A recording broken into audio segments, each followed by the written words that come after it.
Praise the Lord. सभी को जय मसीह। मैं सुनीता चोइथानी आज के इस यूट्यूब वीडियो में आप सभी का स्वागत करती हूँ प्रभु यीशु मसीह के नाम से।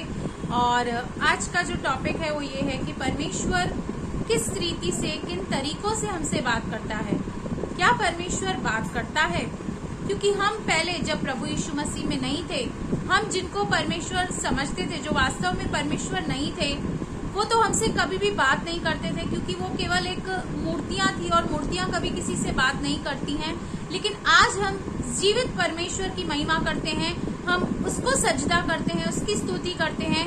तो जिसने आपको और मुझे मुंह दिया है, उसके पास भी मुंह है और उसके बात करने के बहुत सारे तरीके हैं जो मैं आपके सामने रखना चाहती हूँ।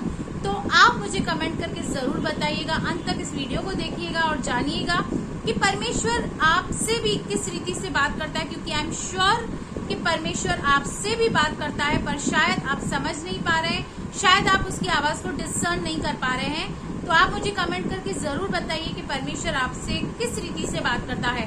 तो नंबर 1 तरीका जिससे परमेश्वर आपसे और मुझसे बात करता है वो है अपने पवित्र शास्त्र, यानी कि अपने लिखित वचन के द्वारा, बाइबल के द्वारा। सबसे ज्यादा परमेश्वर अगर जो आपसे और मुझसे बात करता है तो वो अपने लिखित वचन के द्वारा बात करता है।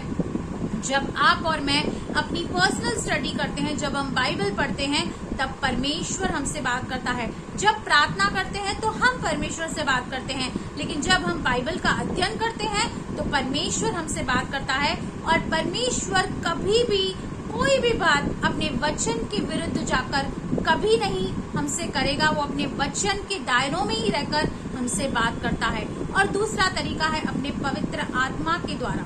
पवित्र आत्मा, जैसे यूहन्ना में लिखा गया है कि हमें दिया गया है कि हमें वो परमेश्वर की बातें, वचन को सिमरन दिलाए, सत्य के मार्ग में हमें ले चले, गूढ़ बातों को, प्रकाशन की बातों को, जिनको हम अपनी बुद्धि समझ के द्वारा नहीं समझ पाते हैं। पवित्र आत्मा अपने प्रकाशनों के द्वारा हम पर बहुत सारे सीक्रेट और भेद जो नॉर्मल लोगों को नहीं पता है, वो सारी बातें वचन के द्वारा हमें बताई जाती हैं। तीसरा तरीका है कि परमेश्वर अपने दासों और नबियों के द्वारा हमसे बात करता है। जब आप और मैं कलीसिया जाते हैं तो बहुत सारे हम पुलपिट से कोई वक्ता या पास्टर या प्रभु का कोई भी दास और नबी हमसे बात करता है, लेकिन उस वक्त हमें डिसर्न करना है। क्योंकि जरूरी नहीं है कि जो प्रभु यीशु के नाम से खड़ा है तो वो प्रभु की बातें हमसे करेगा। हो सकता है वो अपनी कोई बातें या अपनी कोई विचारधारा हमें बताए, इसलिए हमें जो भी वो कहता है वो हमें बाइबल से क्रॉस चेक करना है। तो कई बार परमेश्वर अपने सच्चे दास और सच्चे नबियों के द्वारा हमसे बात करता है। चौथा तरीका है स्वप्न और दर्शनों के द्वारा। कई बार परमेश्वर स्वप्न और दर्शनों के द्वारा हमसे बात करता है। हम देखते हैं कि शमूएल जब छोटा सा बच्चा ही था तो परमेश्वर ने उसे दर्शन देकर बुलाया, हे शमूएल, हे शमूएल। वो कहता है, बोल तेरा दास सुनता है। उसी तरह हम राजा सुलेमान को देखते हैं कि परमेश्वर ने उससे भी दर्शनों के द्वारा बात की, राजा दाऊद से दर्शनों के द्वारा बात की।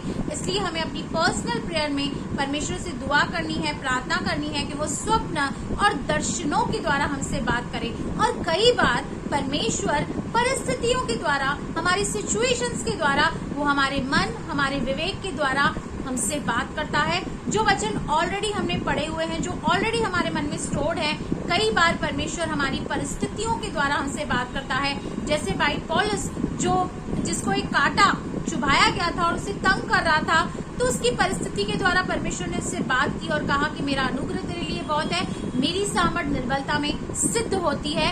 और छठी बात है कि प्रभु अपनी सृष्टि के द्वारा, अपनी बनाई हुई कायनात के द्वारा हमसे बात करता है। आपको पता है जब बालाम नबी गलत दिशा में जा रहा था तो एक गधी के द्वारा परमेश्वर ने उससे बात की। और योना नबी जब परमेश्वर की आज्ञा को नहीं मान रहा था तो एक मछली के पेट में रखा गया और उसी के द्वारा वो अपनी मंजिल तक पहुंचाया गया। तो कई बार परमेश्वर अपनी सृष्टि, अपनी कायनात के द्वारा भी हमसे बात करता है। और जब हम सृष्टि को देखते हैं और सारी चीजों को देखते हैं कि परमेश्वर ने किस रीति से उसे नियंत्रण में करके रखा है, बैलेंस करके रखा है, तो हम सृष्टि के द्वारा भी देखते हैं कि परमेश्वर अपनी सृष्टि के द्वारा, अपनी बनाई हुई निमित्ति के द्वारा भी हमसे बात करता है। मैं उम्मीद करती हूँ ऐसा कोई ना कोई तरीका आपके जीवन में भी होगा जिसके द्वारा परमेश्वर आपसे